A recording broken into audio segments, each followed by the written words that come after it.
This is a movie I've been wanting to watch for a long time, but due to its length at almost 3 hours and the fact that it's only available in subtitles, I keep putting it off. But I finally found the time to sit down and watch the whole movie. And before we get into the movie itself, I just kind of wanted to talk a bit about why I was interested in this. Firstly, I find Tarkovsky an interesting director. I watched Stalker years ago. I think I'm going to rewatch it and then maybe do a review of it. So I really like Stalker. I like the novel it's based on, Roadside Picnic, and obviously I like the game series, the Shadow of Chernobyl series. I also really enjoyed the Solaris book and the works of Lem in general. I've only read it and Return from the Stars, but I definitely want to read some more of his science fiction books in the future. So you kind of have that going for it. There's a particular genre that I like. It's a case where the barriers between the physical and the metaphysical start to break down and the laws of reality start to kind of become bent. And it kind of results in, I don't know if magical realism's the right case or kind of like existentialism. No Chance is very much written in that style. And while there was a lot of stuff, in particular, my friend Serp really hated the movie, I kind of liked Annihilation because it was in that style. And that's just something in particular I like. Apocalypse Now is also like that. Ad Astra had aspects of that as well. So did the Metro games. Now, the question is, does this live up to the novel, which is one of my favorite science fiction novels of all time? Lem's original novel was mostly focused on the nature of Solaris itself, and it was kind of about the ultimate pointlessness or impossibility of humans interacting with non humans. My understanding is the point Lem was trying to make is to do kind of a counterpunch to the idea that aliens are going to be little green men, or they're going to be grays, or they're going to be something that we can interact with. Something that's similar enough to humans that it's just kind of humans with a palette swap. And Lem's idea was that non human life would be so foreign and so alien, we wouldn't be able to react to it or understand it at all. And thus, it's kind of a bit of a counterpunch to mainstream science fiction at the time, which tended to be hard science fiction. And while Lem is an atheist and it is kind of ultimately a materialist thing, it attempts to deal more with kind of existential and metaphysical issues than the actual evolution of technology itself. And the other novel I've read, Return from the Stars, is similarly more of kind of a deconstruction novel and less of a hard science fiction novel. So that brings us to the 1972 version of Solaris made by Andrei Tarkovsky. As with Lem, from what I've read, he had kind of an agenda going into this movie. He felt that a key flaw of a lot of science fiction novels from this time period, and I tend to agree as I've read a fair amount of Asimov, just mostly out of curiosity, and I wasn't a big fan, is science fiction tended to be very hard. That is, the focus was on technology. Rendezvous with Rama is another one that kind of comes to mind. I think science fiction at its best and kind of what it's evolved into is to use it as an existentialist metaphor to kind of explore metaphysical issues and moral issues in a way that would normally be it's kind of taking something that would be a thought experiment like the wicked demon, Descartes' demon with the Matrix, or moral responsibility and fate and Minority Report, and tried to put it into kind of a more practical, relatable, dare I say, real world context. And I think that's very much a strength of Frank Herbert's writing, who's probably my favorite author, because his books are science fiction, but they primarily, and to a certain extent, they are about the impact of technology, but they're more kind of about the internal monologue of the characters, their kind of struggle with coming to terms with the world and kind of the search for meaning. They're very kind of existentialist in their outlook. So Tarkovsky was thinking he wanted to make something more along those lines to kind of move away from hard science fiction and make something more character driven. Now the question is, did he succeed? And I think almost here you have a bit of the H.P. Lovecraft derelith dichotomy, because H.P. Lovecraft was like a hard atheist. Part of the despair in his books comes from the idea that there's no ultimate justice in the universe. Humanity exists basically for no purpose. There's nothing really special about us or about life. Whereas Derelith was a devout Catholic, and he viewed humanity as being more important, and he viewed the struggle between good and evil as very critical to human nature. And a lot of people don't like his take on Lovecraft for that reason, because even if he was in many ways a better person, and I would agree more with his views, when you're writing cosmic horror, in a lot of ways, Lovecraft's kind of nihilism makes it a more enjoyable experience, not enjoyable, but it suits it better. And in this case, the difference between Lem, who's a atheist, and Tarkovsky, who's a Orthodox Christian, is kind of very prevalent in the movie because it moves away a lot from kind of the science fiction elements of it, the focus on the planet Solaris itself, and it moves a lot more towards the main character Calvin and his wife Harry, and to a lesser extent Snow and Sartorius. And does it do this successfully? I don't really think so, to be honest. Calvin, I find a lot less interesting here than in the book. And that could just be because some things, particularly things like this, you either need a lot of inner monologue. And that's kind of one of the strengths of the Dune movie. And it can be a little cheesy and it can be a little awkward. But to try to do a Dune movie without any of the internal monologue is kind of very difficult. 'Cause it's a very stream of consciousness thing. And in this, I can't really recall there being much in the way of internal monologue or anything like that. They try to convey a lot of that through actions rather than dialogue. And I'm not a very visually focused person. I much prefer if there's some sort of dialogue. I rather have things explained, or I rather have a character talk about stuff. I don't really care that much about visual metaphor.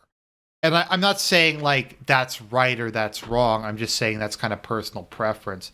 If you ever watch one of Serp's reviews, he has kind of the opposite view, where visuals a lot more important to him than kind of characters or dialogue. Once again, there's nothing wrong with either of our opinions. It's just a different matter of taste.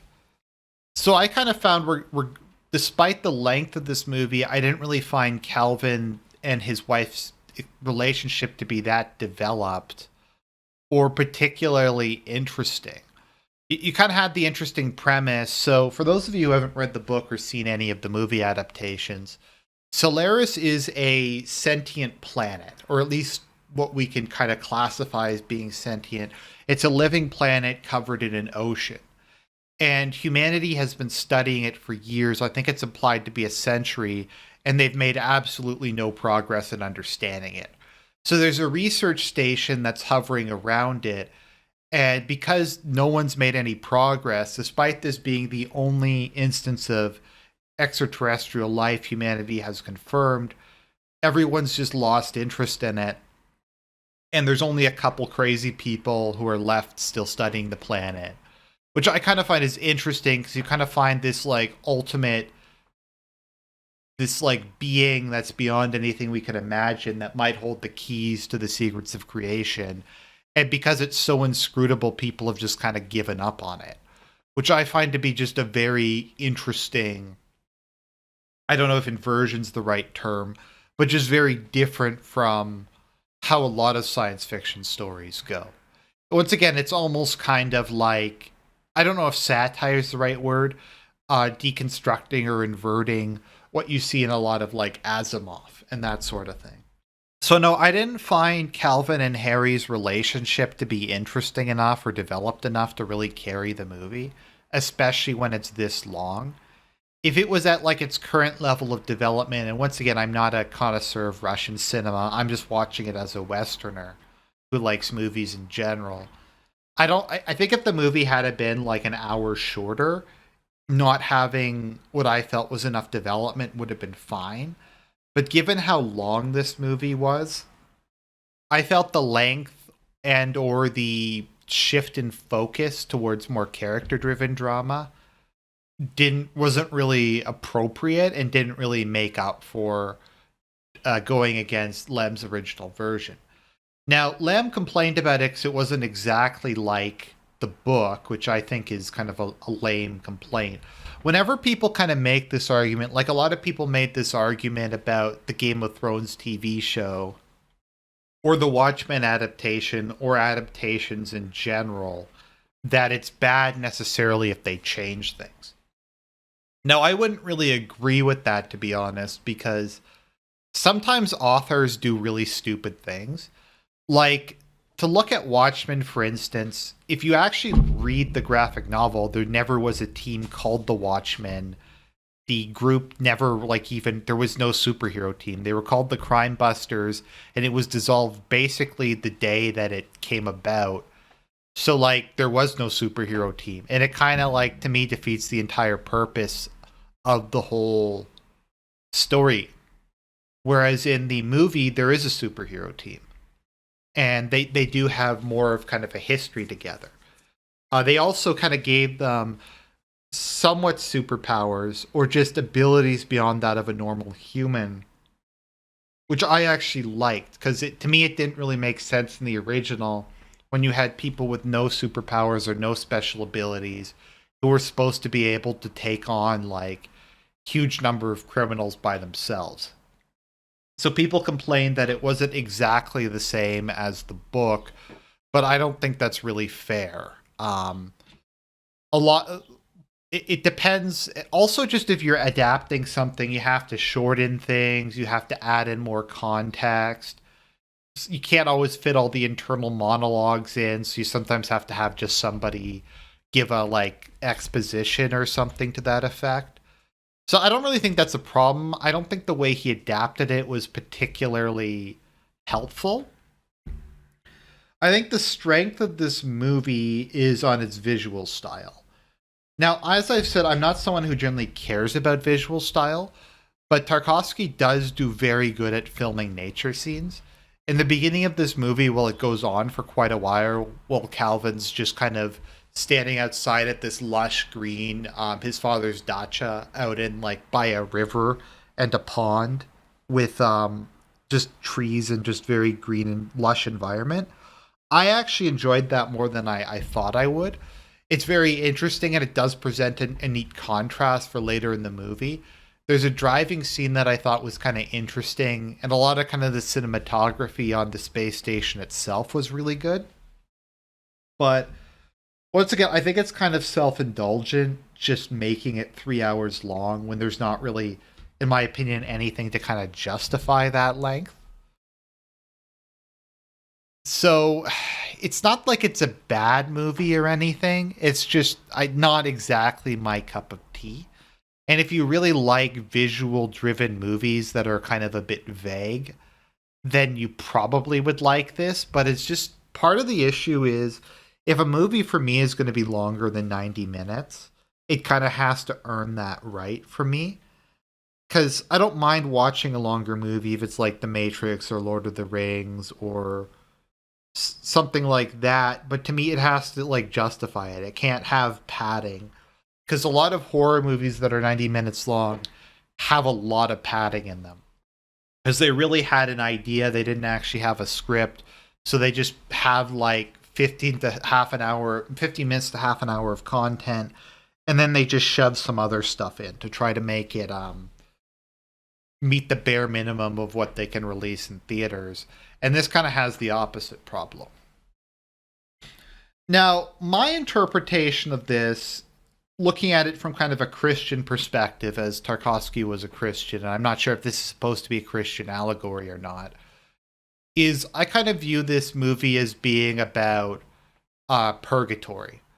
That Calvin in this movie is, if not dead, he's going through a purgatory experience. Now, purgatory is commonly misunderstood. Purgatory isn't the white void you stay in forever. Purgatory is an experience you go through in Catholicism, and Orthodoxy is kind of weird. I don't entirely understand it. They have some sort of intermediate state. but you go there to be purified before you can proceed into heaven. You sort of pay for your sins, or you just kind of reconcile with them, and you kind of earn your forgiveness, and whatever kind of remaining flaws in your soul are ironed out. So I kind of feel like the station Solaris is kind of like purgatory for Calvin. That he's coming to terms with his wife's death. He's able to say goodbye to her and let her go, and eventually kind of forgive himself. And at the end of it, when he meets, because this is something they added that wasn't in the book, when he goes down to the planet and he meets his father on the islands that have been made on the planet Solaris, I kind of feel like that's him entering heaven, and that God is, in that case, his father is a metaphor for God. That he's been through kind of the, well, harrowing is into hell, but you know what I mean. He's been through the harrowing. He's passed through purgatory, and he's kind of come out of it a recovered whole person once again, and he's able to enter the promised land and meet God himself. So that's kind of my Christian interpretation of it. Otherwise, it's a very visually interesting movie. I don't know if it's necessarily something I would recommend. I would definitely recommend the book. The book is really good, and I really enjoyed it. I don't know if the book's for everyone, but I say it's for more people than this movie. So that's kind of my review. I hope you enjoyed it, and I'll talk to you guys real soon.